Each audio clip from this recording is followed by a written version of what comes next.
Welcome to episode 42 of Ernie O'Malley's Journey. Cumann, Women Fighting for the Cause in July 1923. Where is my father, General Ernie O'Malley, at this point? He's been captured, heavily wounded, still in bed as an invalid in the Free State prison, Mountjoy prison in Dublin. One of the important relationships that my father has during this period, going on for the next 6-8 months, is correspondence with Molly Osgood Childers. Now, Molly Childers is the recent widow of Erskine Childers, who was executed in November 1922, right after my father's arrest. The correspondence is very meaningful to my father, and we're fortunate in history to see the extent of the communications. We only have the one way of the communications, my father's letters outgoing to Mrs. Childers, and they were all kept by that family, which is another whole story to tell sometime. But let me read one of the early letters in that communications, because she was almost, you could call, a mentor, a godmother, a spiritual guidance to father. And I think part of it was she had just lost a hero in her life, and I think she saw in my father another hero whom she was trying to build up to be a character perhaps like her late husband. And she was a publicist for the IRA. She'd had a role helping her father, her husband, who was also the publicist for the IRA. And so she picked, I think, Ernie, and no doubt she had correspondence with all other people, but we're fortunate to have the correspondence with my father. My father's writing to her in July.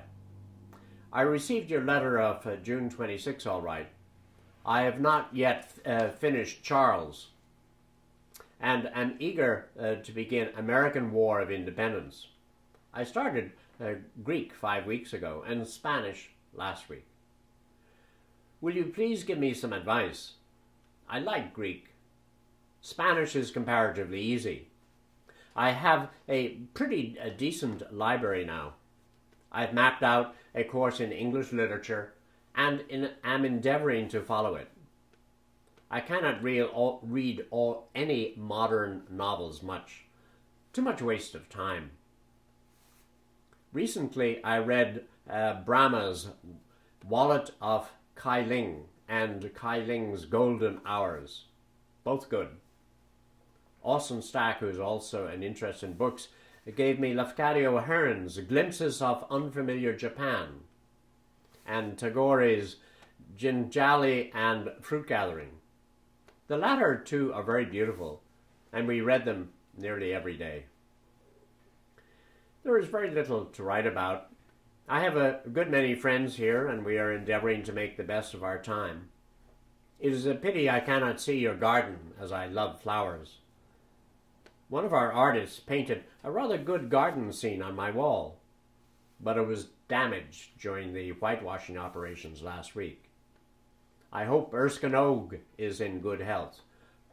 Erskine Og turns out to be Erskine Childers, the future president of Ireland. I could do with some of Bobby's spare tissue, if he would not mind. I did not take any of the Lourdes water, as yet I have not the necessary disposition at present. Recently I've become somewhat stronger, but muscles are very weak from lack of exercise and treatment. Please remember me to Erskine Og and Bobby. I trust you are feeling well. So that is the start of a long series of letters which we will see and learn a lot about what my father's feelings are. Unfortunately, we don't have the other side of the communication. But, so let me say, I want to go on to describe the Cumann. In English, that would mean the Women's Council. But it's sometimes just the Cumann, and they played such an important role in the Irish struggle for independence, and there have been, though some books have come out recently, they've certainly been undervalued in the role that they played. They were a secret army, you know. They were established in 1914, and there's also something which you'll see from the statistics I'm going to tell you about the strength of women. And we all know their role in family, but here's their role in politics. When the Irish Volunteers split, 90% to go to Europe, what did the women do? The Cumann went majority to stay with those 10% who were going to stay in Ireland. They were active in 1916, and they became, at that time, an auxiliary force associated with the Irish Volunteers. And so later they were naturally became the auxiliary to the IRA. By 1918, they had over 500 branches around Ireland. And at the time of the truce in 1921, they had 17,000 members with 750 branches.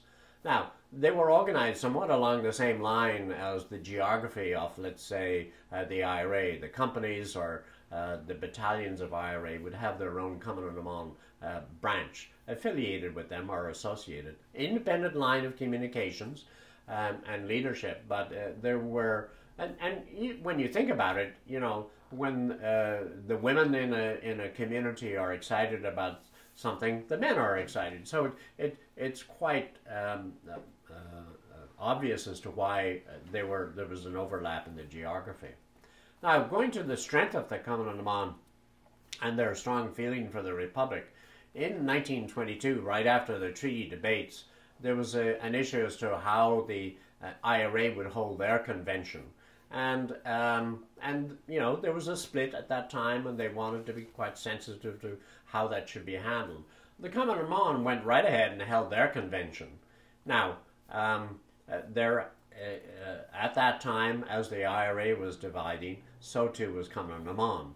But of those people attending the convention, 71% went anti-treaty. That means 12,000 of the women who supported the Republic in the War of Independence continued during the Civil War. That is really dramatic. I mean, if you contrast that with the real split in the IRA, 71% of the former IRA did not go anti-treaty. So it was the women that were sort of a backbone and gave great strength and energy to this cause. So who were some of the big names in the Cumann? Well, many people would know of Countess Markievicz from her. She was a commander at the College of Surgeons in 1916 and was captured. Mary McSweeney was the sister of the Lord Mayor of Cork, Terence McSweeney, who died on hunger strike. Margaret Pearse was the mother of Porrick Pearse. Kathleen Clark was the widow of Tom Clark, who signed the Declaration of Proclamation of Independence. And Hannah Sheehy Skeffington, who is the widow of a man who was killed innocently in 1916 and became, not only had she been a suffragette, but all of those four women were people who spoke in America, went on tours, and really became very well-known names. Now, they were dedicated to the cause long before the man or son in their life either lost their life or whatever. But clearly that occasion deepened their commitment to the cause and helped to radicalize them even further. And who were my father's friends in the Cumann Amon? I mean, he was staying with Mrs. Humphreys in Aylesbury Road, and her sister was Anya O'Rahilly.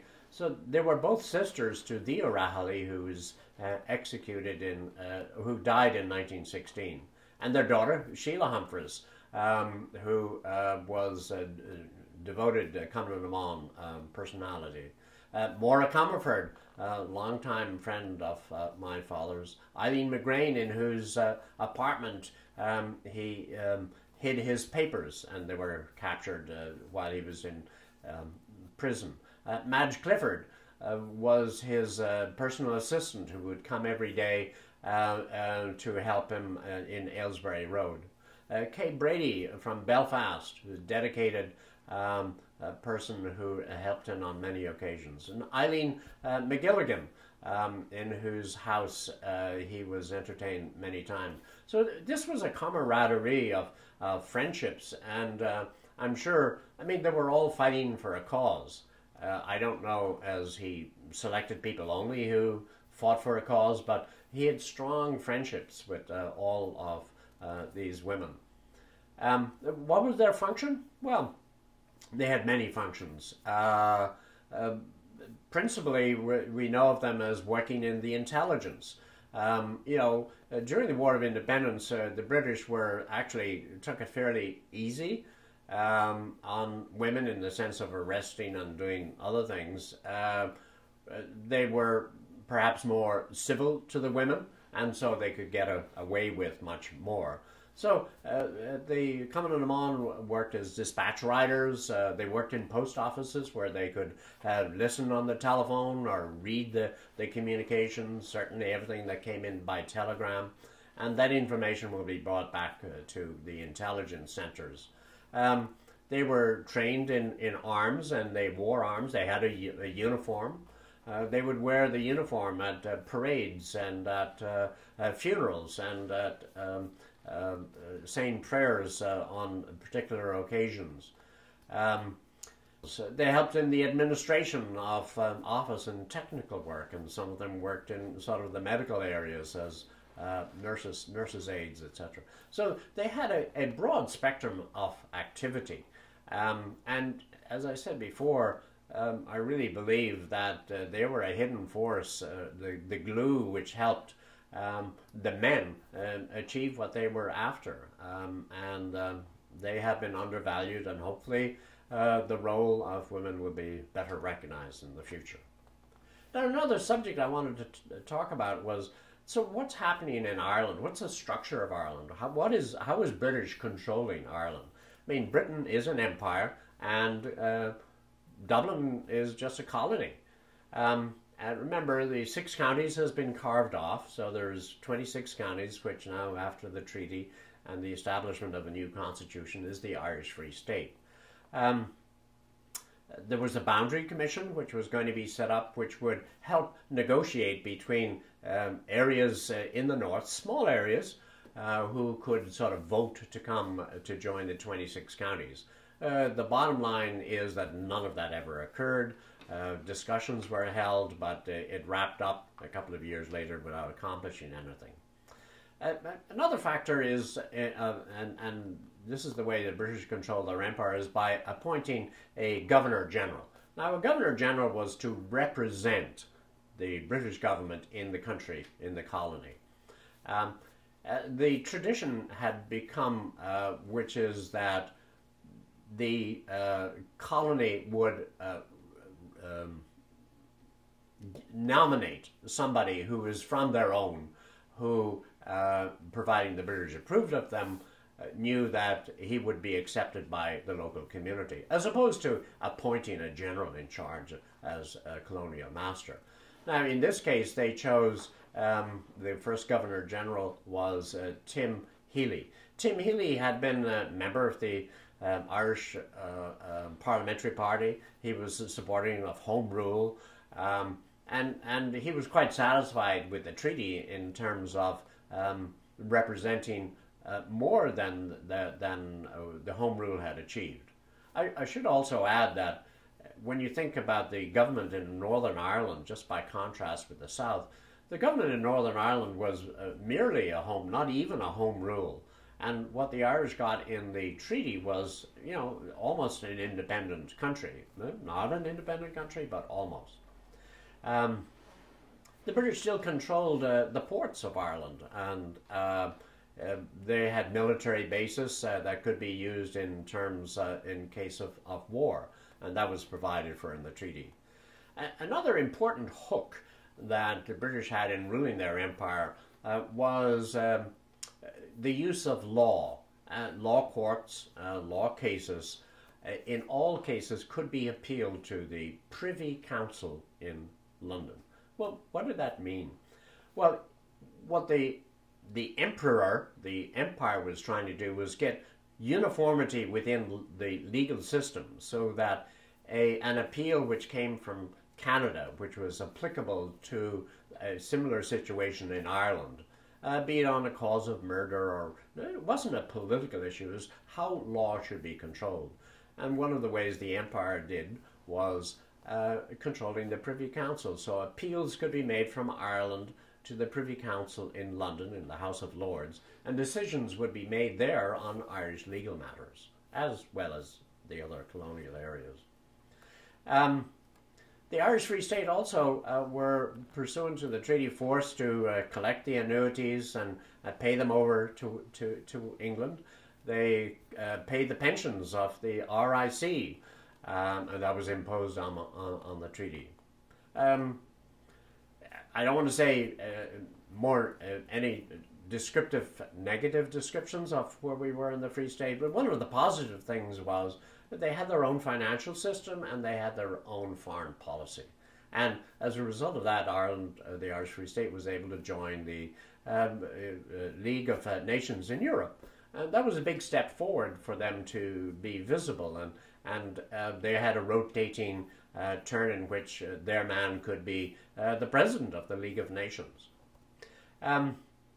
I also want to reflect just now, because we're about to come up to the elections of 1923, of where politics was in the Irish Free State. So there was the Sinn Féin group were abstentionists, so actually they weren't present sitting in the Dáil, the Parliament. The Labour Party was present, quite often sort of acting as an opposition to the government party at the time. And a new political party was established in April of 1923. It was called Cumann and the Gael, the Council of the Gaels. And this sort of drew the people, the Free State people, together who were in power effectively. And they would be preparing themselves to run in the elections for 1923.